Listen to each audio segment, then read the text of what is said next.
We have a lot to cover today. We've got accusations between the ANC and the MK party. We also have a judge who's standing to hear a very important decision, Dr John Hlope, who's waiting to hear from Parliament. We also have the French elections and a Minister of Sports and Recreation who's coming up with very drastic and very they needed changes happening. Let's jump right into it. If you're new here, make sure you subscribe and leave a comment. Now, let's jump right into it. The MK party has accused the ANC of trying to meddle within their party, but the ANC has dismissed Dudu Zuma's claims of causing chaos in MK's party. They say the acting spokesperson, Zuko, has dismissed claims by the MK party member, Duduzile Zuma, that the party is behind the MK's leadership troubles by attempting to infiltrate and usurp power. Zuma accused the ANC of having a hand in the criticism she has faced from MK party's members. Those who have agendas will always see me and other loyal cadres as a threat and obstacle who wreak havoc.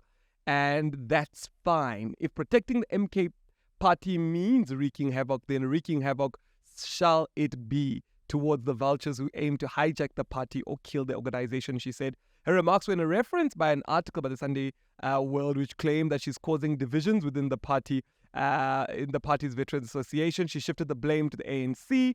There have been a lot of identified individuals of the ANC who have tried and continue to infiltrate MK to usurp power for themselves in a plan to take over the party through strategically deployed agents, and in so doing attempt to discredit me. Now, she released a statement where she explained herself and she explained her position, and many people are supporting it. Others are also coming out with a lot of backlash. Party founder Jabulani, he accuses Zuma of being behind his ousting. He accused her of forging his signature in a resignation letter sent to the Electoral Commission of South Africa in his court application to be reinstated. So there is a lot going on there. But here's the thing. In any political movement, there will always be infightings because of power. But what is important, and this is what I always say about every political organization, is that when we fight, we must fight on the ideas, not on the individual. And I think we have to move away in Africa of the politics of fighting individuals to fighting what idea are we standing for and how are we supporting that idea moving forward. So there's a lot happening there. What are your thoughts? Do you think that the ANC is trying to infiltrate the MK party? We did see earlier on when Jabulani bought a new vehicle and people said that the ANC was trying to infiltrate the MK party. Now we're hearing reports where she's basically saying that they are trying to do it again. They're also trying to turn MK members against her. You must remember that there is a bit of a war between MK and the ANC as moving into 2026 because they did lose KZN and they lost it because of the MK party. And there is a bit of a war happening. Now in KZN, there was a war brewing where, people were saying that the KZN leadership of the ANC should resign because the ANC did so dismally in KZN. But Balula says no plans to disband KZN's executive committee. Says Figile, there is no need to disband the provincial executive committee after a dismal showing in the election, says the ANC Secretary General. The ANC Secretary General Figile Balula has poured cold water on a rumored disinbandment of the KZN PEC. There are very few sleepers in KwaZulu-Natal. People were destined to leave one way or the other, with Jacob Zuma and others have dismissed in terms of disciplinary action and all of that. Now, a lot of people were saying because the ANC leadership in KwaZulu-Natal performed very badly, they need to be disbanded because ANC used to be a KZN province. Now it's no longer. And people in the ANC and the structures were saying, let these leaders be disbanded. They performed badly. And the Secretary General is saying, no, we will not disband them. The people that wanted to leave have already left. Let's keep them in. What are your thoughts? Do you think they should be disbanded? Do you agree that if a leader does not perform well in that specific constituency, should they be fired or disbanded or let go of? Or do things change within that framework that they're doing but keeping the same person? What are your thoughts? Let us know. Now, in Parliament right now, we have got a hearing for Dr. John Hlope. And Parliament is basically sitting down to decide what should be happening. And they're sitting down in City Hall to discuss all this. And I want to take us through there so that we understand a little bit of what they're saying. And also we can see as to what are some of the things that are happening in Parliament. Take a listen to this. terms of Rule 34, been designated parliamentary councillor to the President. Ms. T. Siweya, Honourable Member, as parliamentary councillor to the Deputy President. Now, they are awarding some Congratulations to the honourable members, and hope that they will attend the programming committee so that they create a link between the legislature and the executive, particularly when it comes to programming. The first item on our order paper is a motion in the name of Chief Whip of the Majority Party. The Honourable the Chief Whip.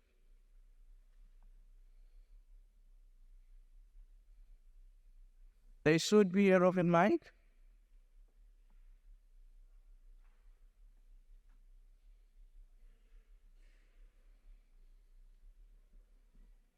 Now, as you can see, Parliament Thank you very much, ahead. Madam Speaker. Good morning to you, Madam Speaker, and all honourable members. Madam Speaker, the first motion that I move that the House, noting the pending appointment of the Joint Standing Committee on Intelligence, upon the finalization of all legal prescripts, establishes an ad hoc committee to allow members of the National Assembly to be briefed prior to the debate on Vote 8, National Treasury, State Security, including crime intelligence, defense intelligence. The committee to be consists of 11 members, who should be as follows: the African National Congress with 4 members, the DA with 2 members, MK with 2 members, EFF with 1 member, and other parties with 2 members.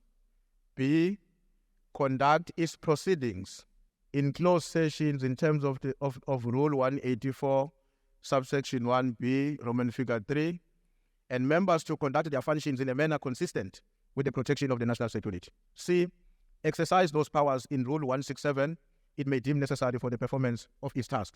And D, cease to exist upon the completion of the debate on Vote 8, National Treasury, State Security, including crime intelligence and the defense intelligence. So I move. I now put the motion. Are there any objections to the motion? I do not see any. Therefore, the objection not being noted, we have now agreed to the motion.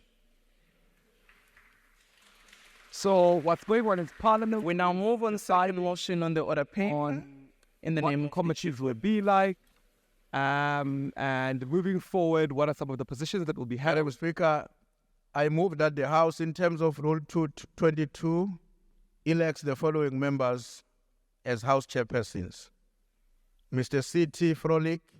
So we've got House chairpersons happening, elections of chairperson, designation of representatives of Parliament in South Africa's Developing Community Parliament Forum, the election of NCOP member to the Pan-African Parliament, designation of members. The time for declaration, honourable members, is 2 minutes. What? Thank you, Madam Speaker. Madam Speaker, we expect to receive a lot of criticism when it comes to the vote because of our decision to force a vote on this matter. Given the long-standing practice that when a position is allocated to a party From the Chief Justice, Party, the President of the Supreme Court of Appeal, the JSC, Dr. also John Hlope, consists of to 6 go to the persons Judicial Service Commission designated and by the debate National to happen in Assembly the from Parliament among whether its he members. be a part At of least 3 of whether he should whom must be be members he of should be allowed, opposition parties and this is represented really in the the debate that's Assembly going on there. in terms of Section 1781H of the Constitution. The Constitution does not contain an inherent qualification requirement for members to sit on the JSC. Since members who qualify to be appointed to the JSC are already members of Parliament and therefore bound by their oath of office, the Constitution in its wisdom does not regulate the qualification of members to sit in the JSC. The existing Constitution scholarship on the makeup of of the JSC endorses the appointment of politicians to the JSC. According to Professor Pierre DeVos, judges are not elected. The involvement of politicians in the JSC provides a semblance of credibility to the JSC process, especially because politicians are deemed to enjoy the mandate of the electorate. The further point to be made relates to the powers of the judiciary, which include invalidating legislation and adjudicating serious matters of national public importance. Importantly, politicians are involved in the JSC so that they amplify the voice of the poor, the electorate, or for the delegation or appointment of members to any of its forums such as the JSC. The MKP has done huge justice to the House to bring into the lawmaking house a Cambridge graduate, PhD graduate with law. There you have it, the designations of a Cambridge graduate, PhD graduate from Cambridge with law degree to come into the House and assist the House to make the laws of this country. Thank you, Honourable. Thank you, Honourable Member. There you have it. 4 minutes. So the debate is that they're electing today in the elections of House Chairperson, the designation of representatives, Parliament. No, thank you very much, Development Community Parliament Forum, Speaker and the of election National of Assembly. NCOP We, member as the Economic Freedom Fighters, fully support nation. The appointment of Dr.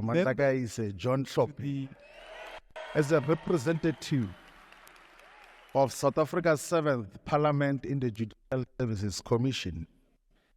As a matter of principle is that anyone who is eligible to become a member of Parliament as per Section 47 of the Constitution can be delegated to whatever responsibility that all members of Parliament are eligible for.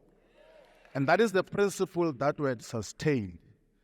There are so many less than capable members of the Democratic Alliance, some of which are serving in the executive now, who do not have any form of qualification or direction. We have not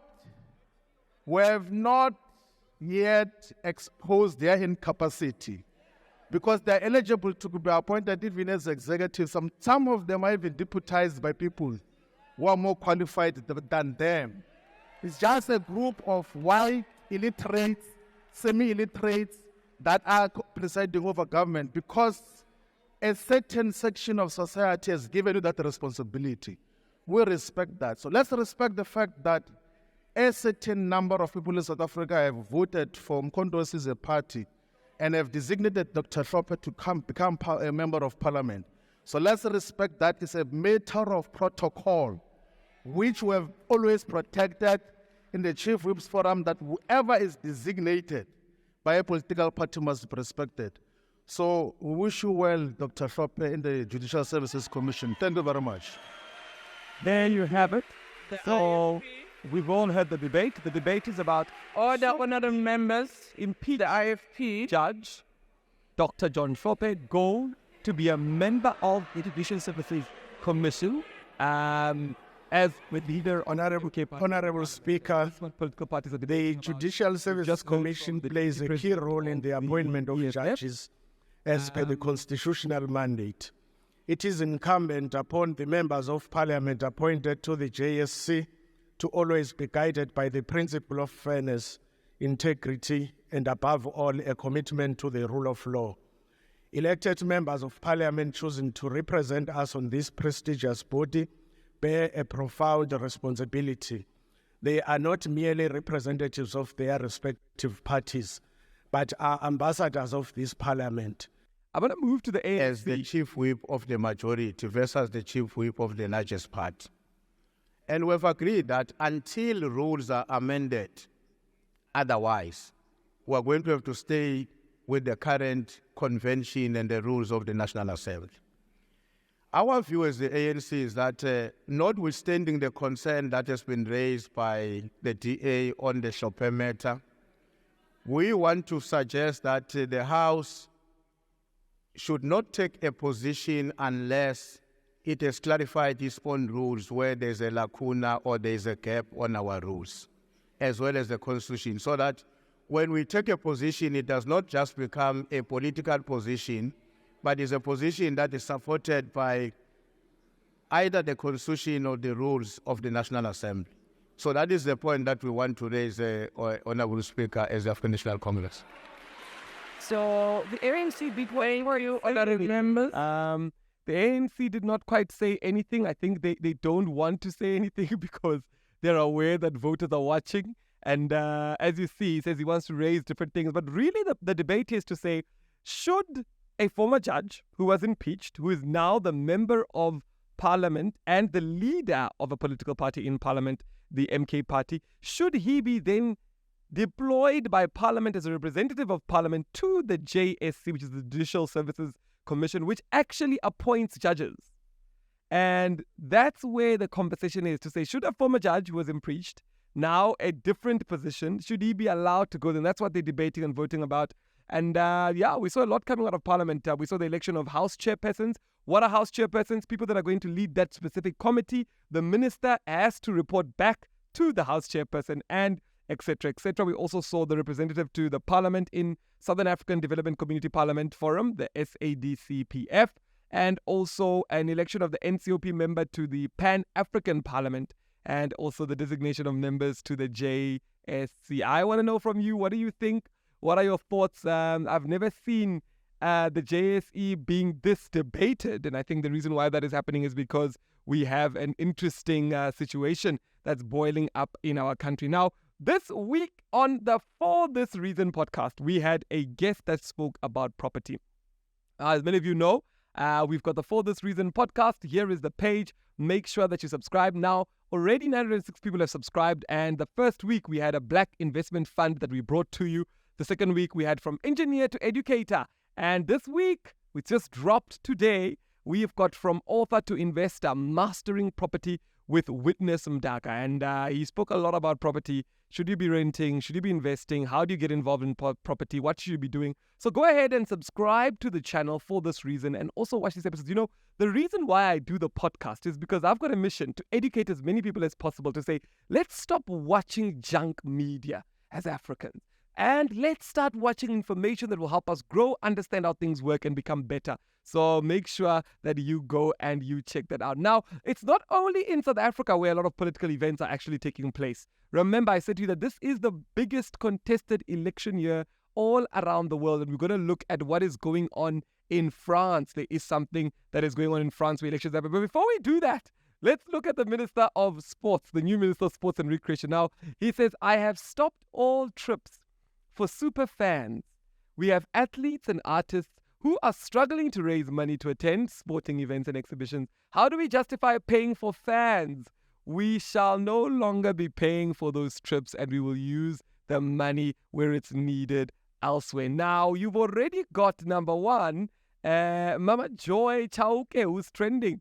And she's trending because she goes all around the world, supporting South Africa and representing South Africa. So the Minister of Sports, Arts and Culture, Gayton Mckenzie, has taken a decisive stance to discontinue funding for superfans attending sporting events and exhibitions. The move reflects Mckenzie's commitment to supporting athletes and artists facing financial hardships rather than allocating resources towards spectator trips. By redirecting funds to where they are most urgently needed, Mckenzie is prioritizing accountability and equitable resources distribution within the sports and arts sector. This decision underscores Mckenzie's dedication to ensuring that limited resources are channeled towards those in the industry who require immediate financial support. Now, I saw this, and I've been seeing Gayton Mckenzie is coming out a lot in the news, and a lot of people are saying all sorts of things, but I then saw something else from another leader of the political party.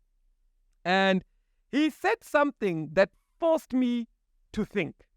And I wasn't thinking about this. I was just thinking, you know what, ministers are coming out, they are talking, and this is the president of ATM, Vuyo Zungula.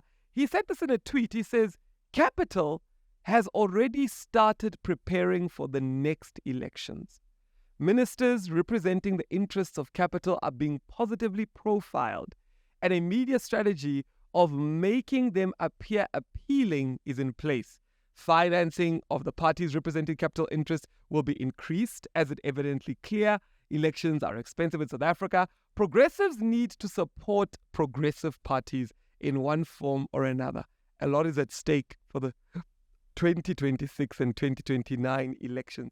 And when I saw this, I thought about all the tweets that I've been seeing, the articles I've been seeing, the media, that is Capital now preparing for the next election? Are they choosing who they should support? Is Capital maybe putting money behind all the ministers in the GNU or the parties in the GNU so that they are well funded, they look good, they're in the media, and then the media begins to believe that, you know what, every single party that's in the GNU is the right type of party, and every party that is not in the GNU is the wrong type of party. That led me to say we have to be careful, because I was seeing myself, and I mean, I do a lot of research. I was seeing myself go through and seeing, all these articles about these new ministers from these parties, and I'm seeing all of this happen, and I'm thinking, this is interesting. It would seem like the media is trying to profile all these ministers and everybody who's part of the GNU. And I found myself to a certain extent starting to see it differently, to say, these ministers, until I saw that and I thought, capitalists are trying to paint a beautiful picture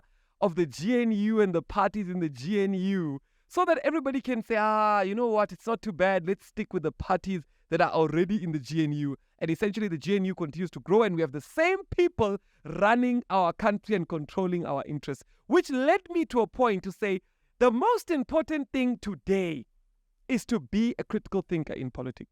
Because if you allow the thoughts that come from the media to swell up in your mind, you automatically get controlled by the deep state, by capitalists, by the media, by those that want you to think a certain type of way. So I thought this is quite important, and I agree with the president of the ATM to say we must be careful.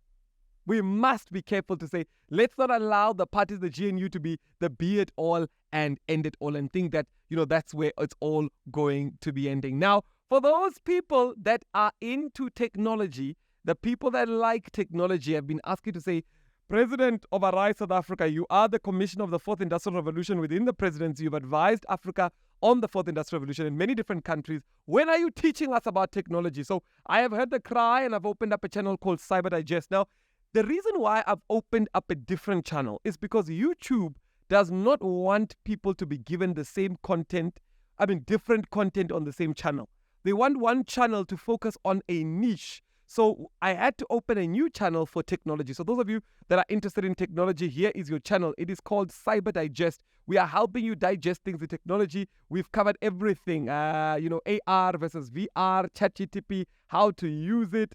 AI, is it a threat? Is it a savior? Gemini, how to use it. And today we are talking about the future of medical technology, brain chip technology. Should you be interested? Should be engaged? And I'm very disappointed with Meta. Out of here.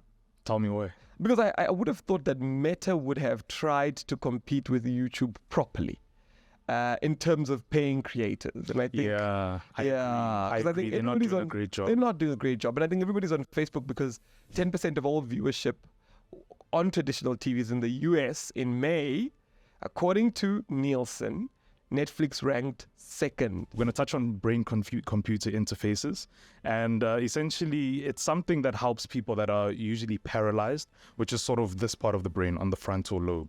I have heard more about Neuralink because Elon Musk is involved. Yeah, same. So it's quite interesting to see that there are other companies that are involved as well. For me, it's quite fascinating because it's like it shows you the power of the mind. Yes. Through simple thought. Globalists and capitalists might want to control everybody. Yes. Has to believe that's what's going to happen eventually. Yeah, and still do. Make you buy their products because they're controlling your brain. Make you watch their shows because they're controlling your brain. And it's just through like simple, hints. Cyber Digest, go out there and watch it. You see that your president is not just a president. I'm not just coming here and teaching you about how politics works. I'm actually quite technological, what do we call it? But yeah, please go and watch it and make sure that you learn as much as you possibly can, especially if you're interested in tech and if you've got young children that are sitting at home and they're unemployed, get them hooked on that channel because we educate, we challenge, and we teach on what the future looks like. Make sure that you watch it, and who knows, you might be the smartest person in the next dinner table. Now, elections are happening in France, and I want us to look at this because I think it's going to teach us a very important lesson here.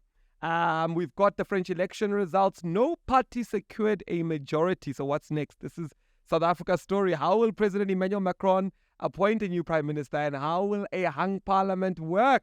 A loose alliance of leftist parties have won the most seats in the French legislative elections after a second round of voting, while the coalition has managed to keep France's far right away from power in the elections which ended on Sunday. No single party or alliance of parties has won a clear majority. Not exactly. To win the outright majority, a party or a coalition needs to secure at least 289 of the National Assembly, 577 seats. These alliances emerged on top after the vote count, but all of them fell short of a majority. The New Popular Front, 188, Ensemble, 161, and the National Rally, 142. So here we have the results coming out of the French elections, and I wanted to show you this to show you that it's not only South Africa where we have got different things, or where we have got different political parties. It happens all around the world. And I am happy that it's happening, because I think this is a better representation of democracy, and it's a better way moving forward. So those of you that are thinking that one party in South Africa will win, you're very wrong. In the next election, we should be seeing these sort of things. Arise South Africa with 32%, maybe MK there with 27%, and we'll see who else will come there with the 24%. But that's how the next election should look like, and that's how elections should be like in the rest of the world. And it really shows democracy. It shows that they can keep one another in check, because total power corrupts absolutely. And it's important that we remind people that politics is not where you enter to die. No, it's where you come in with an idea and you prove that idea, and that idea works for the country, not for yourself as an individual. So that's what's going on there. Now, I want to remind everybody to say, we only survive and are able to bring in other presenters and grow this channel by you, number one, subscribing. Number two, watch the adverts. When the adverts come, don't skip, watch them. You help us survive.